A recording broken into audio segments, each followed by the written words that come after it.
আমাদের গাছে কলা হয়েছে, দেখো কত বড় বড়। এগুলো গাছটা আজকে কাটা হবে। চলো যা যাক। এই জঙ্গলি আদিবাসীটা একটা দাঁড়িয়ে আছে ওখানে, ঝিঙ্গালালা। কলা গাছ কাটা কমপ্লিট। এখানে জলে ফেলে দিল কলা গাছটা। এই হচ্ছে গোটা কলার কাঁদিটা, একদম গাছ পাকা কলা। গাছ পাকা কলা ছাড়িয়ে নিলাম। এই দেখো একদম কাঁদি থেকে কলা ডাইরেক্ট ছাড়িয়ে ফেললাম। সাইজটা জাস্ট দেখো, এটা দেখে মনে হচ্ছে সিঙ্গাপুরি কলা, বাট সিঙ্গাপুরি কলা না।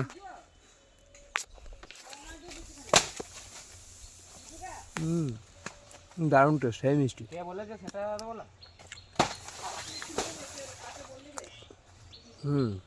জাস্ট কালারটা দেখো।